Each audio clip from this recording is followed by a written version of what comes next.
This is a second page to the handout from last time. So go ahead and slip up your hand and open that up. We do have a PowerPoint for this as well. So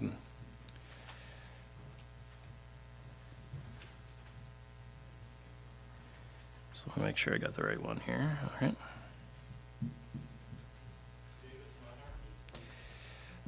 No, this will be 03, The Wisdom of Solomon, Part 2. It's in the Google Drive, Kings and Kingdoms, that's shared with that LBC Kiwani email address.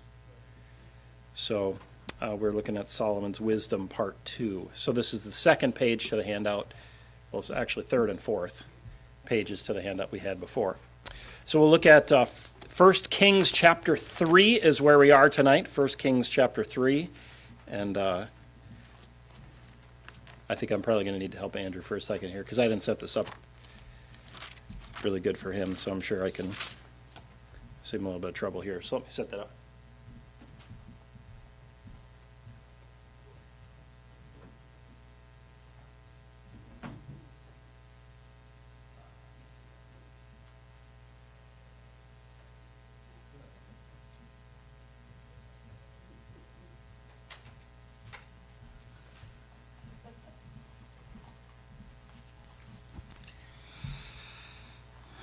All right, 1 Kings chapter 3.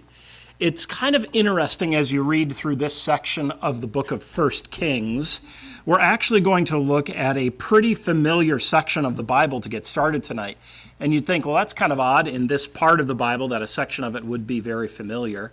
But what we're going to read tonight is something that has been told, a story that has been told frequently, and also been used in a couple of different ways. And what's happening now in the book of 1 Kings is we finished the section last time where Solomon found his wisdom. We looked at how the kingdom has been transferred. Solomon stepped up and took on the responsibility of being king. And then he is going to ask God for wisdom. And through the course of that, we see that Solomon is a man who loves God, especially early in his reign. His love for God is passionate early in his reign. But he's not going to be perfect. And we saw that section about the high places, and how God desired for there to be a central sanctuary for everyone to worship at. Everything was supposed to happen at that central sanctuary. But at this time in history, the Ark of the Covenant is in Jerusalem, and then the rest of the tabernacle is up in Gihon. So the pieces of the tabernacle are kind of separated, and everything is kind of spread out, so the people are not worshiping at one single location, but there's high places around. And it seems like at this point, God is, in his grace, still receiving worship from these places, even though it's not the best. And we looked at our application from that a couple of weeks ago, and how God doesn't want the people worshiping at the high places, but it really seems like he kind of, maybe we would say, to use a biblical term, winked at it until the temple is going to be built here in a couple of chapters. So now the kingdom is established. Solomon has received the special gift of wisdom from God. So the next chapter and a half is going to describe to us the wisdom of Solomon. And in a sense, we can call it the proof of Solomon's wisdom. So let's look at the verses together. 1 Kings chapter 3, beginning in verse 16. Now, 2 women who were harlots came to the king and stood before him. Now, as we read this, if you're familiar with it, you go, hey, that's kind of maybe a familiar part of the story to you. But if you're reading this for the first time and knowing the context of what's happening here, this is kind of a shocking thing. How are these people allowed to be able to get in to see the king? So here's what happened. Verse 17, the one woman said, "O my Lord, this woman and I dwell in the same house, and I gave birth while she was in the house. Then it happened the 3rd day after I had given birth that this woman also gave birth, and we were together. No one was with us in the house except the 2 of us in the house. And this woman's son died in the night because she laid on him. So she arose in the middle of the night and took my son from my side while your maidservant slept, and laid him in her bosom, and laid her dead child in my bosom. And when I rose in the morning to nurse my son, there he was, dead. But when I had examined him in the morning, indeed, he was not my son whom I had born.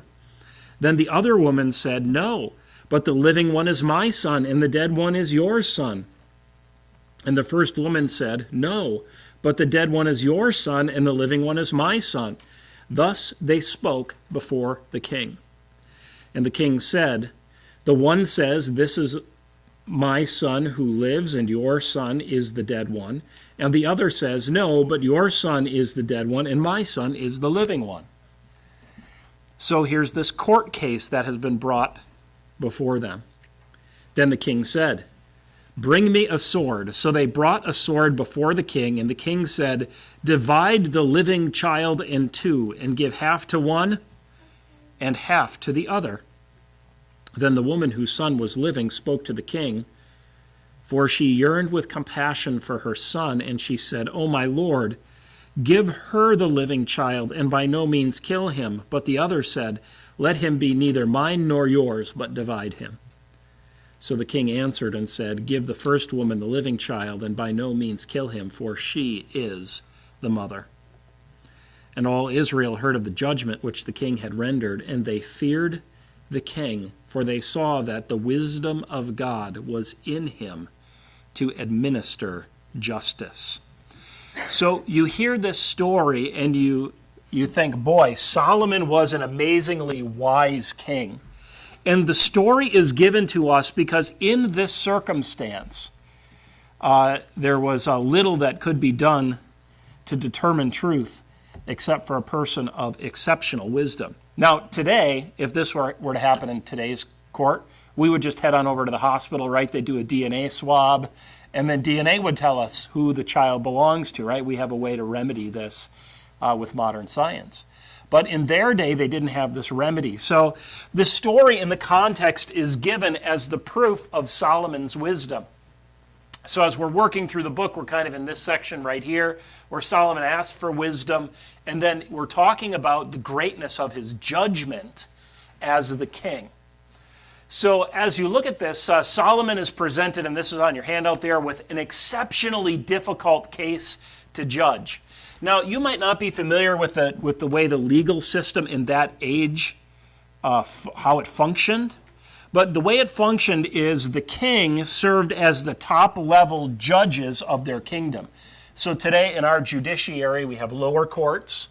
And if your case is always tried in your lower court, and then if there's a problem with the case, then it can go to an appellate court. And from the appellate court, it can then go to the Supreme Court. So we have this multi-level judicial system. Now, what is similar to what we know from modern America is that they did have a multi-level judicial system in one sense. The kings or the governors were the judges. They were the ones who heard the cases and discerned right and wrong between the people. But when there was something that was particularly difficult or was between particularly famous people, it would often just be passed on to the king, and he was ultimately the top-level judge. So in a sense, he served as the Supreme Court of the land.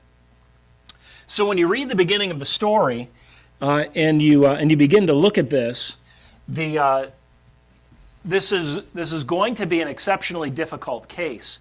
So Solomon is presented with this case of highest difficulty. So normally a disagreement between prostitutes would not be worthy of the king's ear. So it just wasn't ever going to make this. This was going to be settled by one of the lower judges. But I think as they began to hear the story, you have a problem. The only evidence that existed was the conflicting testimony of two women, and the life of a child hung in the balance. So it's like, who's gonna be able to solve this problem? And you can assume as this went along, these two women would bring their dispute to the city leaders, and the city leaders would hear the dispute, and they would be looking at each other, and they'd be going, it's two women. They were alone in a house. How do we know which one is telling the truth? It's he said, she said, right?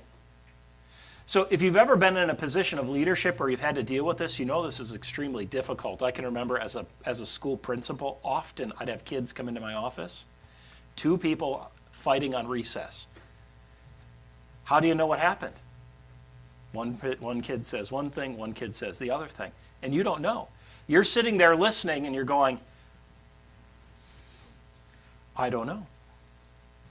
So the problem is you can't just look at this case and say it's not a big deal, because ultimately the worst thing that could possibly happen to a mother could happen in this case, right? To have a child taken away, a newborn child taken away from the mother, this is a heartbreaking thing. And if you could feel the emotion that's kind of building in this, you recognize that even though these two women are not honorable in their professions, this is still people, and the king is willing to hear this.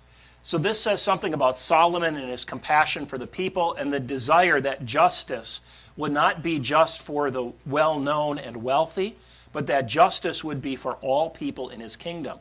So the story is being told because it's a story of extremes. It's extremely difficult, but it's also for some of the lowliest people in the kingdom, and it's describing how Solomon's justice and wisdom is for everybody in the nation, and it's spread through the entire nation. So this is an extremely difficult case. But Solomon is going to understand that one of the women must be consciously lying. So if you begin to stop and think about this, right? One of these women has to be lying, right?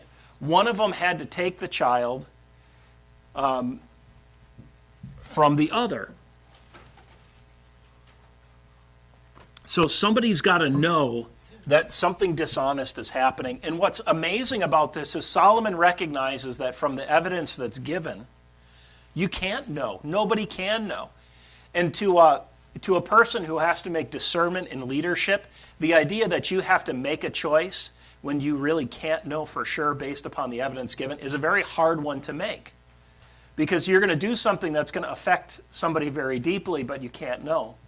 So what Solomon knew is that he needed to unconsciously elicit true testimony from the lying women. How is it that he can discern truth?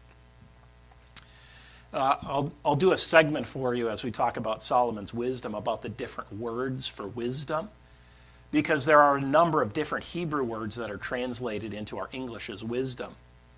But let me give you this one. One comes from the Hebrew preposition between. B-I-N is how we would transliterate it. So it's bin or binah, and it's the word between. And what's interesting about that word is, in one sense, wisdom is between ability. Now, what does that mean, right? Between ability. It's the ability to discern the right choice between two choices. I've often thought as a kid, if I just had the ability to know yes or no. You ever play the game 20 Questions? You know, where somebody can ask you 20 questions, but it has to be a yes or no answer. Ever done that? You don't necessarily need a lot of information, but if you can discern between, if you can know yes or no, you can finally figure out what's going on. So Solomon is going to need to do something, and I think this is really interesting. Solomon needed to discern the heart. He needed to know more than, practically speaking, he could know. He needed to discern the heart. He had to get down to the very motivations, the very deep level of what was going on behind these women, because evidence wasn't going to help him. It was she said, right? So the trouble with this, and this is how the chapter ends, is that the people recognized, and this is verse 28, the people recognized that the wisdom of God was in Solomon. And this story goes to illustrate the fact that Solomon had such wisdom that he was able, at least in some cases, to do what God does, to discern the heart. See, discerning the heart is a divine work. You remember Hebrews chapter 4 and verse 12, it says the word of God is quick and powerful and sharper than any two-edged sword, piercing even to the dividing asunder of soul and spirit and of the joints and marrows, and is what? A discerner of the thoughts and intents of the heart. What can discern the thoughts and intents of the heart? Only the word of God. See, God is the one who discerns the heart. He is the one, 1 Samuel chapter 16 and verse 7, again, familiar verses to you. Man looks on the outward appearance, but God looks on the heart. And this outward appearance, but God looks on the heart. And this is what God does. It's really interesting if you step back and take a big picture look at this theologically. This is what God is doing in this life. He is discerning our hearts. The circumstances he places in our lives are ultimately revealing and refining what is inside of us.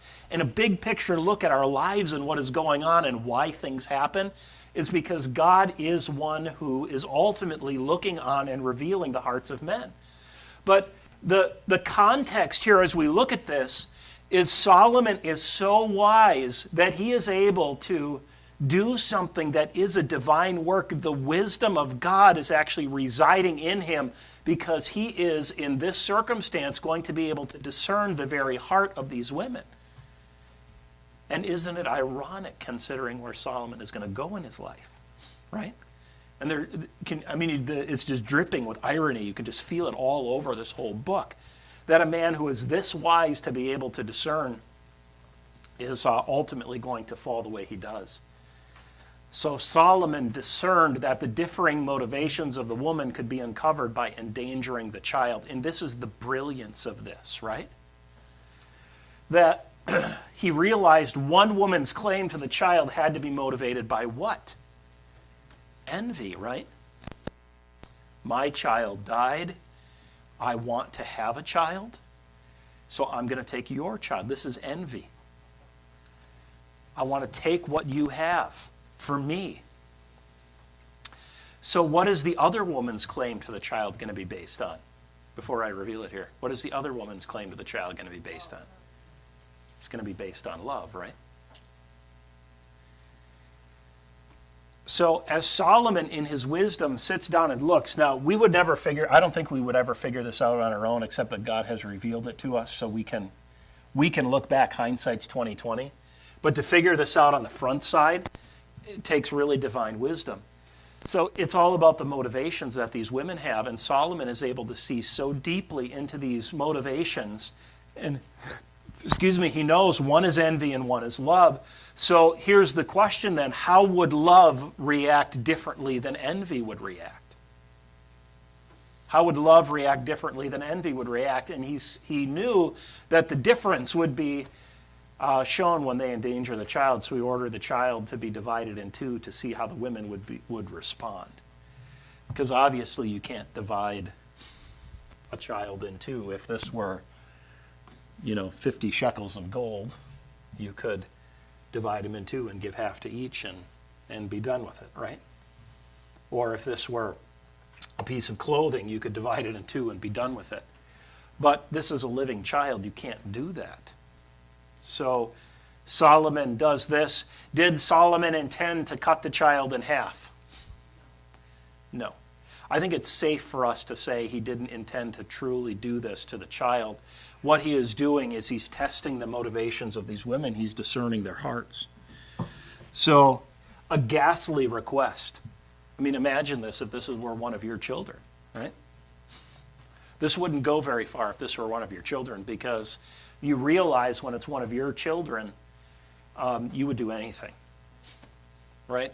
Because love is going to motivate you to do whatever is necessary to save that child.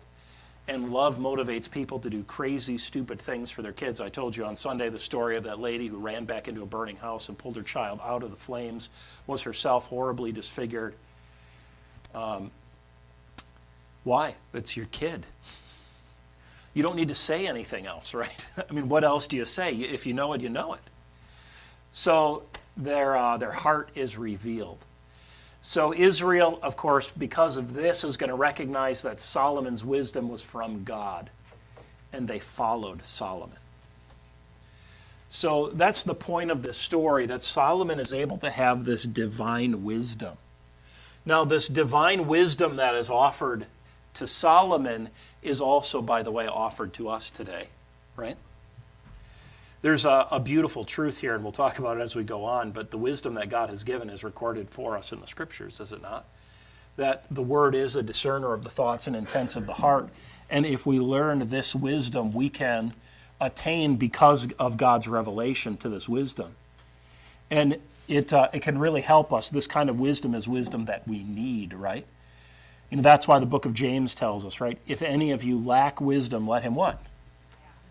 Ask of God, who gives to all men liberally. So I remember hearing a preacher preach on this passage once, and he said the title of his message was God is a Liberal. So coming up to Tuesday's election, I'm sure this is all on your mind, right? Is God a liberal or a conservative? Well, in this case, God is a liberal. He's a liberal giver of wisdom, right? So he gives wisdom. And God is not stingy with his wisdom. That's the point of this. It's not like, oh, these people are asking for wisdom again. I wish they could just think for themselves. God is not up in heaven bothered by our requests. The quote that he is a liberal giver is actually sourced in the book of Proverbs, chapter 3. It says, "For the Lord gives wisdom. Out of his mouth comes knowledge and understanding." And it's a reminder to us that wisdom is something that God wants to give to his children, and he gives to those who ask. So Solomon had this divine wisdom, and the people knew it. And this kind of wisdom is wisdom that we need, because we need to see deeper than just the surface level, right? You know, we need to see this in our marriages. We need to see deeper than the surface levels in our families as we interact with other people. We need to see deeper than just the surface levels. So there's motivations underneath that ultimately are for God's eyes. And his truth can help us get there so that we can make sure that we do what is right and just in the world around us. So this is the proof of Solomon's wisdom. He has God's wisdom, and it shows in the way he does things. So now, what is Solomon going to do with this wisdom? So now we've kind of done the introduction, and now we're here. So we start into Solomon's administration, and this is chapter 4. Now, I am not going to read this chapter for you, and I'll be frank, it's largely because this chapter is a list of names and provinces. And if I try and read this to you, number one, we're all going to be stumbling over the names, and it's kind of like reading the genealogies. So it's not that it's not useful. In fact, as you read these, if you do a deeper study of the names and the places and the chapters through the course of this section, you're going to find some really great evidence that is going to connect with biblical archaeology, and I won't give away some of those details till we actually use them a little bit later on. But there is a lot of wisdom here. So the point, however, is going to be that Solomon's government is a well-oiled machine. So it's nice when you're part of a well-oiled machine, right? Have you ever been part of a body or a group of people or a group that it's working? You know, championship teams in sports is probably our most common illustration of this. But you can tell when teams are playing together and when they're just out there on the field at the same time, right? There's a big difference. So, in fact, if you want to talk about teams not playing well together, and it's showing, I'll just take a drink of my coffee. All right? You know what I mean? So Solomon just didn't appoint people to fill slots, but he had people in his government that really knew, that really did their jobs and did their jobs well. And Solomon administrated this government quite well. So if you look at the first 3 verses, he's going to name some people who are part of his staff. And if you look at it, these are the names of his officials. These are the names of the scribes, verse 3, and the recorders. These are all different parts of his immediate staff that Solomon has, who are going to be the ones who are going to inform him. A king needs to know information. So he has scribes who go back and look in the records that they have and inform him of decisions that had been made, of things that people had done that had been recorded in law and in history that would go back into the Old Testament law as well and inform him. But then he also needed people who would transmit his leadership to the nation, so that when he would make a decree, he would give his decrees, and then those decrees needed to be transmitted to all of the other people in the government. So he had this staff of people, a gifted staff, to transmit and inform his leadership. So Solomon is surrounding himself with people who are gifted at what they do. If you keep reading, you'll find that each area of government had a defined leader. We talked about this from the introduction. You look at verses 4 through 6, it talks about someone who was over the officers. These are the people that were inside of his own house. He had Nathan, the son of Nathan, the priest. He has people over his labor force. So he is going to have people who are over the army as well. He's going to have people who are established as priests. So every area of government has this defined leadership. This is who's in charge. And your area of responsibility is this. So he's going to have this very well-oiled machine of a government, and the people are going to know their place, and they're going to know how they're supposed to work. So each area has this defined leader. So what it describes next then is if you read these, if you look at verses, beginning in verse 7, it says, "And Solomon had 12 governors over all Israel who provided food for the king and all his household. Each one made provision for 1 month of the year." So Solomon appointed 12 governors, and they administrated the nation and provided 1 month of provision for the king's household. So how did the king's household eat? Well, there were 12 areas. And I think I put this map on your paper as well if you wanted to take a look at it. But the Bible gives all of this detail, right, about where this area was, where the leader of this area had his place, who the leader was over which area. So the Bible goes into detail about how Solomon had this well-oiled machine of a government, right? He broke up the land geographically, and each of these geographical regions then was responsible for 1 month out of the year. There's 12 months. For 1 month out of the year, they were responsible for providing for the king's house. Now, I have a question, and maybe this is just my own idle curiosity, but does anyone know why 12 governors and 12 months isn't actually the whole story? This is just kind of one of those interesting little tidbits.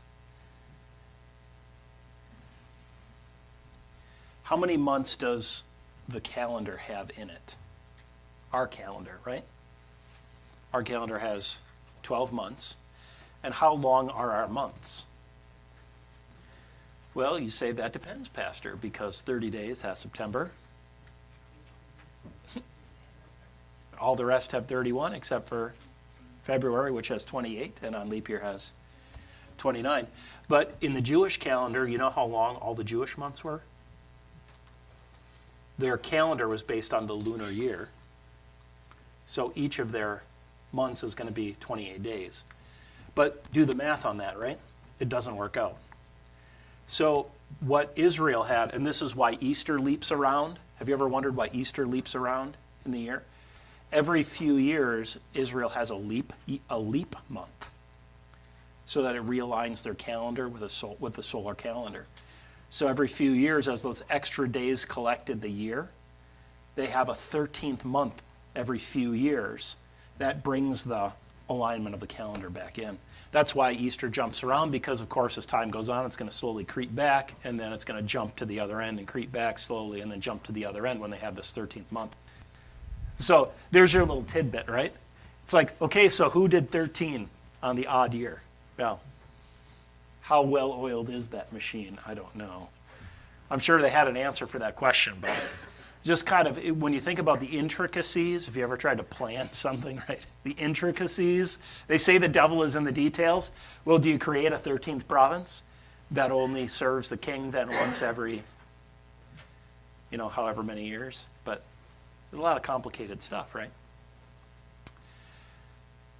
So maybe that's not necessary. But the next part is, if you keep reading, Solomon goes through all of these provinces, and this happens beginning in verse 8, and it follows down through verse 19.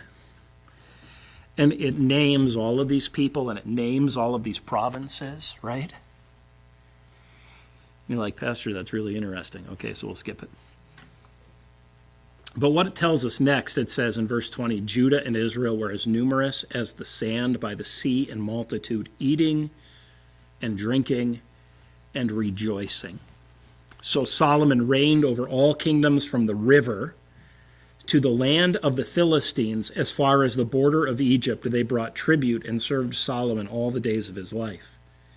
So the Bible is going to tell us that Solomon reigns from Egypt unto the river. So what river is he talking about when it says the river? It's actually the Euphrates River. Now, normally we think of Israel from the Jordan River to the sea, right? But when we're talking about the river here, we're not just talking about the Jordan River, which on your map right here, right, would be right here. This would be the Jordan River, and the sea, this is our typical borders for Jerusalem, right? We usually are in this area here. Solomon's influence went all the way up to the Euphrates River, which runs all the way over here, modern-day Iraq. So all of these areas, Syria, Jordan, all of these areas in modern Israel where people lived. Of course, not too many people are living in the middle of the desert here, so there aren't established kingdoms in these areas, but everywhere where people are living, Solomon is in control of this. You'll notice there's King Hiram up here in Tyre, that Solomon actually allows him to have his own area up here, but all of this, from here all the way down to Egypt, Solomon is in control. And this is actually the promise. This is the promise that God has given to Abraham, that this is the area that Israel is one day supposed to be over. Right now, you remember, in Israel, we're looking at them just trying to gain control of the West Bank and the Gaza Strip, which is a little piece right here next to the river, and then down here near Gaza in what biblically was the territory of the Philistines. So they're just trying to get from the Jordan River to the sea to have control over today. But what God promises to Abraham is that everything from Egypt all the way up to the Euphrates is actually to be in their control. And at this point, Solomon is king over all of this area, essentially. So he extends Israel's influence to its greatest range. So Solomon is going to establish peace in the Middle East. And back then, this was as hard a thing as it is today. This area is where everyone crosses, right? If you're coming up out of Africa for trade, if you're coming from the Far East coming across, this is where everyone converges. And this is why God put Israel in this piece of land, because this is right literally in the middle of the world.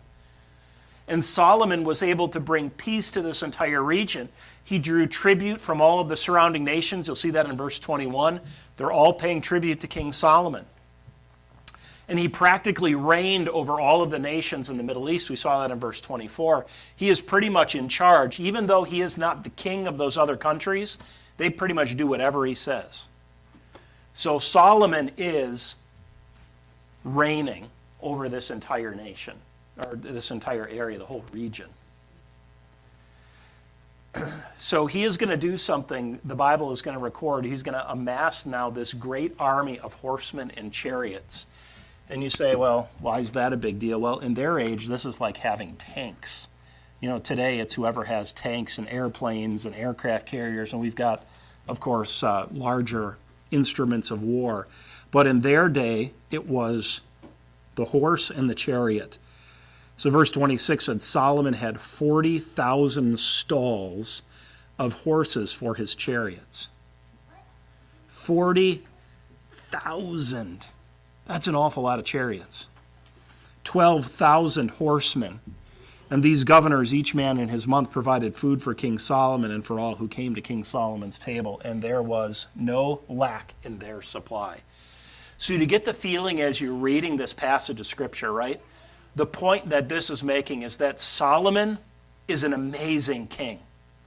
And look at the nation and how as a good and righteous king, Solomon is leading Israel to a place where everyone is happy, everyone is prosperous, everything is good because the land is full of justice. The king is just, the priests are just, the army is led by a man who is not seeking or wresting control. Everything is in order. The government is this well-oiled machine. And everyone is happy. And this is kind of like our goal or our desire for human government, right? We just want a government that is smart. I mean, we feel this every time we come up to a November, second or whatever, the first Tuesday in November when we vote. Don't we feel this every year? It's like we look at our candidates and we're like, I just want a guy who's not going to mess things up. So I'll refrain my political commentary because we're teaching from the Bible. Most of you would probably know how I feel about this personally, but we feel this way, right? Like, I just want someone who won't mess it up. If people would just do the right thing, it's not necessarily all that complicated. So this is what Solomon did. He stepped up, he got wisdom from God, and he did his job and did his job well, and the entire nation was benefiting from his blessings. So now Solomon, aside from this, is going to write many proverbs that were read internationally. So now we're going to move from this idea that Solomon's government is a well-oiled machine and he is in control of the entire region. So we kind of looked at his government. Now we're looking at the fame of Solomon. So this guy was smart and the world knew it. It talks about in verse 31 how his proverbs exceeded all the known wisdom of his contemporaries. You look at the verse, it says, for he was wiser than all men. And it lists these guys, Ethan the Ezrahite, and Heman, Chalcol, and Darda, the sons of Mahal. And his fame was in the surrounding nations. Now you read those names and you're like, no, who is that? Well, he's smarter than all the Nobel laureates. He's smarter than all of the doctors, the PhDs and the THDs, and all of those guys who got all of those letters after their names. Solomon was smarter than all of them, and the world knew it. So comparing him to his contemporaries, the wisest people, Stephen Hawking, he's an idiot. That's kind of what this is saying, right? These people who are so smart, Solomon was wiser than all of them. Many of his proverbs, it'll say there in verse 32, were inspired by the Spirit and recounted for posterity. It talks about how many proverbs and how many songs he wrote. How do you know how many of anything you have, by the way? I know we're shortly after Halloween, so, do your kids ever sit down and count all of the candy that they have just to make sure that none of it disappears? Because, brothers and sisters take a lot of candy, definitely not moms and dads. Brothers and sisters maybe, but definitely not moms and dads. You go down and you count it all out. Well, if you're going to count out proverbs, they have to be written, don't they? And Solomon's proverbs were written. Now, this kind of is unnecessary to say, but we have a book of Solomon's wisdom, don't we? In the Bible, it's called Proverbs, and ultimately, the book of Proverbs is part of inspired scripture. So they are being recorded for posterity, and literally 3,000 years later, we're still reading these words. Now, if something was exceptionally wise 3,000 years ago and it's still true today, that should tell you something about the value of these words, right? So these proverbs explained nature and used commonly understood processes to explain deeper truths in life. So you look at verse 33, it says this. He spoke of trees, from the cedar tree, which is big, okay, even to the hyssop that springs out of the wall. From the smallest bush to the biggest tree, Solomon talked about them. He spoke of animals, of birds, of creeping things, and of fish. And he's using these animals, he's explaining nature, but he's also using them as examples. If you read the book of Proverbs, we see that these natural illustrations that everyone knows are being used to explain deeper life truths. Now there's a picture in this too, isn't there? Who else understood the way things worked and used common illustrations to illustrate deeper spiritual truths? There's another guy who did this in history. Who was it? Jesus, right? In fact, he used such simple, something everybody knew.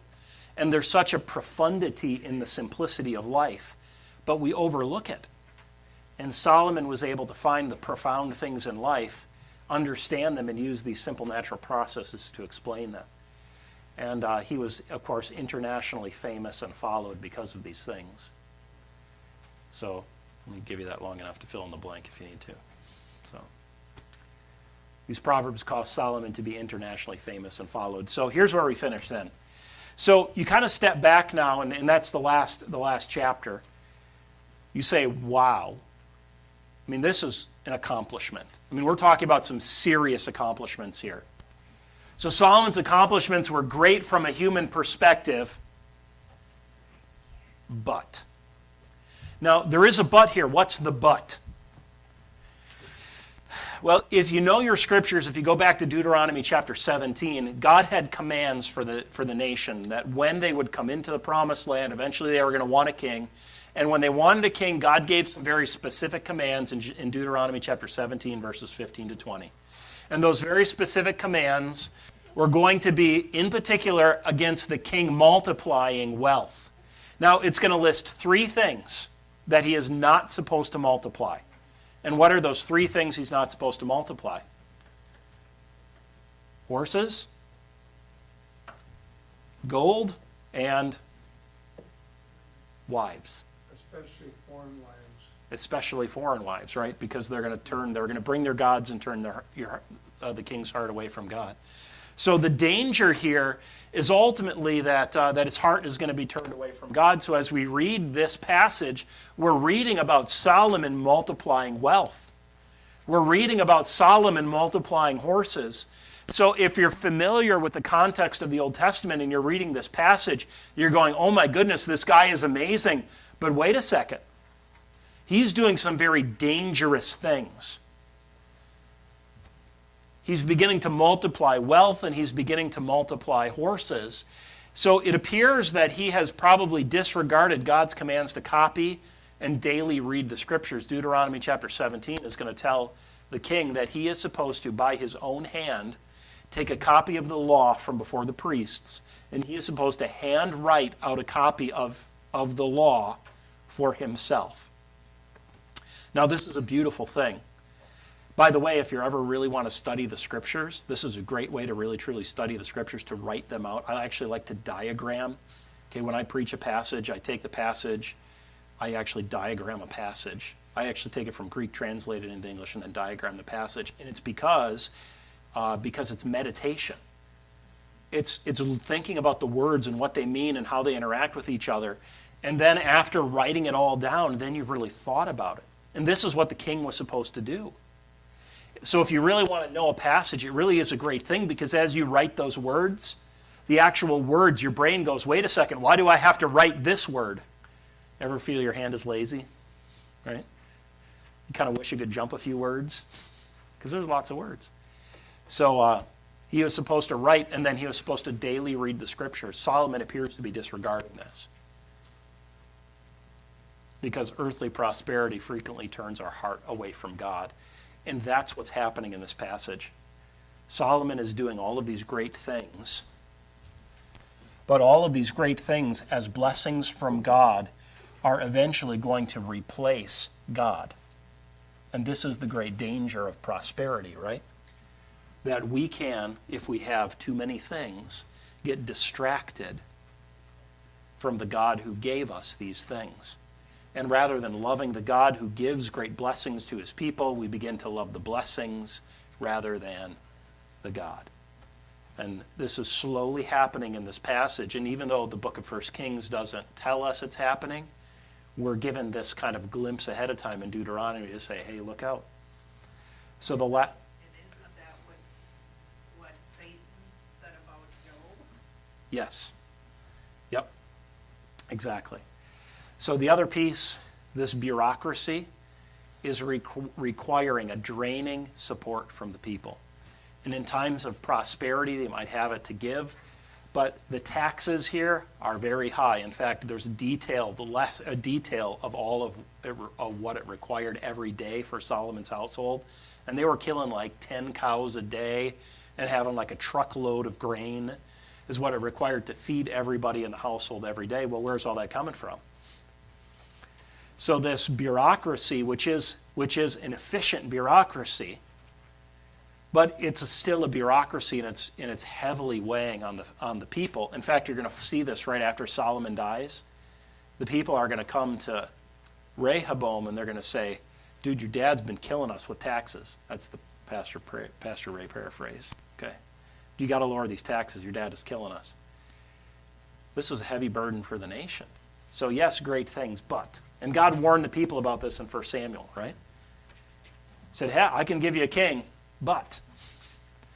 So all of these things are happening. So great earthly wisdom, great earthly success, even though it seems like a blessing on the surface, isn't always a great blessing. So make sure you keep that in perspective. The nation is going to be at a place of great success, but we're starting to see the foundations weakening in Solomon's love for God. All right, so we did 1 Kings 3 and 4 tonight, and then we'll start looking at Solomon and the temple that he is going to build for the Lord starting next week. So don't forget, daylight savings time Saturday night.